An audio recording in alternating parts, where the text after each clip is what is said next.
What's going on, guys? Ben with Tamworth Topdeck here. Today I'm bringing you a deck profile. Let me just zoom in real quick of my Gravekeepers. This was requested by a viewer. I can't remember the guy's name. I forgot to look it up. So shout out to that guy, whoever you are. Yeah, it's a fun deck. It's a stun deck. It's kind of nice. I'm enjoying playing it. I'm going to go through the list. I'll talk about my choices, obviously what needs changing, because there are a few things that need changing with this. But yeah, pretty much round it up. We'll get into it. So we'll start with the monsters. So you got your 3 Gravekeeper Spy. This is one of your go-to monsters. It's pretty good. It's got a nice booty. It's a flip effect. You flip it up, you special a Gravekeeper monster with 1500 or less attack from the deck. So it replaces itself if it dies. Then you got 3 Gravekeeper's Recruiter. It's another good one. This, whenever it's sent from field to graveyard, you can search a Gravekeeper with 1500 or less defense. Only problem is you cannot search Spy with it being a 2k booty.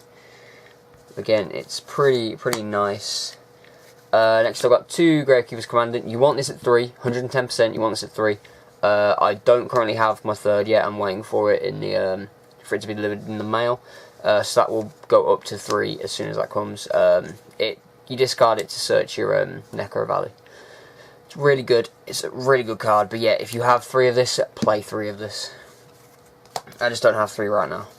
And then 2 Gravekeeper's Descendant. This is your spot removal monster. You contribute another Gravekeeper monster you control to destroy one card your opponent controls. It's pretty standard, pretty simple.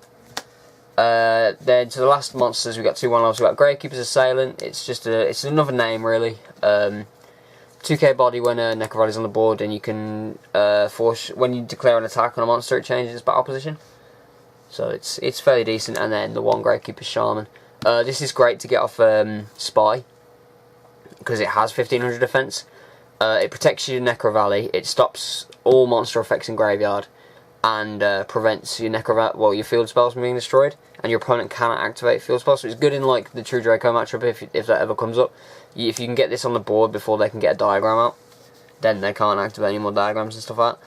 Yeah, it's another stun card. It's pretty decent. You don't want to see it ever. I mean, if you draw it, then it's just a lore fodder, I guess. So that's it for the monsters. Onto the spells. So you got your 3 Necro Valley, pretty standard. It shuts off any effects that would move cards other than effects that would move cards from the graveyard other than the card itself.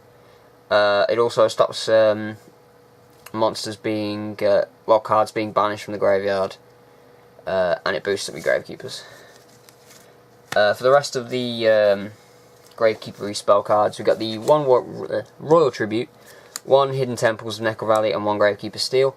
Royal Tribute is probably one of the best spell cards in this deck. If you control Necro Valley, both players discard all monsters in their hands. So it's pretty good if you're going first. It's quite a nice card to have. Gets rid of all of your opponent's potential players. Hidden Temples, if you control a Gravekeeper and Necro Valley, it's basically Vanity's Emptiness. But for everything except Gravekeeper, so both players can only special summon Gravekeeper monsters.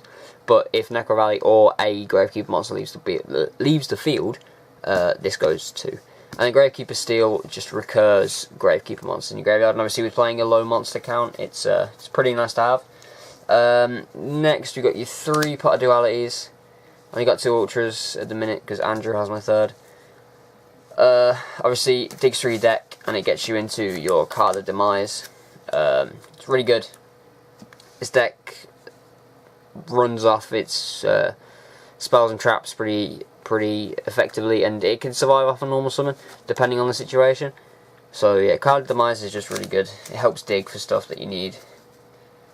Then we've got 3 Allure of Darkness. You're playing a dark deck, you might as well just draw more cards. You know, if you open a handful of monsters or whatever, you can just dig for more stuff. It's pretty self-explanatory. And then the last 2 spells, we've got the 1 Raigeki and the 1 Twin Twisters. You don't want to clog with Twin Twisters, so you only play the 1. And then obviously you've got Descendant to pop more back row, and then Raigeki is just a good board clear to start pushing for some damage. Now onto the trap lineup, we got the 1 Hidden Tombs and 1 Rite of Spirit. Imperial Tombs, while you control Necro Rally and the Gravekeeper monster. It's essentially Solemn Judgment, so it's pretty good. I don't see any point in running more than one because it can brick, obviously, with its requirements being so, well, relatively specific. And then Rite of Spirit is essentially a monster reborn for Gravekeeper monsters. Next up, we got 2 lose 1 turns. You don't special summon a whole lot with this deck. The only thing you really do is when Spies flip summoned. So, and none of the Gravekeepers really have on. Well, none of the Gravekeepers have on summon effects. So, lose 1 turn is just good. It slows the game down to your pace, which is what you want. And then I'm playing some Mirror Forces. I got 2 Quakings, 1 Mirror Force. These were added in very recently. So they're pretty good. They slow the game down. And then Mirror Force is good. Like, I think it's a good card again now. Obviously Storming's still a very good choice as well. Or Blazing if you really want to be cheeky. But I like this lineup because people don't expect this, and this is obviously deals with any problems. And then to finish off the traps, you got the Solemn Squad. You got your Warning, your 3 strikes. Everybody should know what they do by now. It's pretty good. But yeah, that's about it. That's it for the deck profile. I do not have an extra deck built for this deck, because I don't see a point in needing it. I've been meaning to, just to try it out, because it can come in handy sometimes. If you want recommendations, then just generic rank 4s. You can play 1 or 2 rank 3s if you really want to, because of the Descendants being level 3. Stuff like Master Key Beetle, Castel, Abyss Dweller, blah blah blah. You know, all the generic rank 4s. You're not going to go into the extra deck that often, but you can to get out of a tough situation. But yeah, that's about it. It's probably not the best list you're ever going to see, but it works in the most part. It does still need some tweaking. Like I said, I need to put in the 3rd Commandant as soon as I get it. Potentially play some my Ghost Ashes or whatever. Maybe. I don't know. This deck still needs work, but a viewer requested it, so here it is.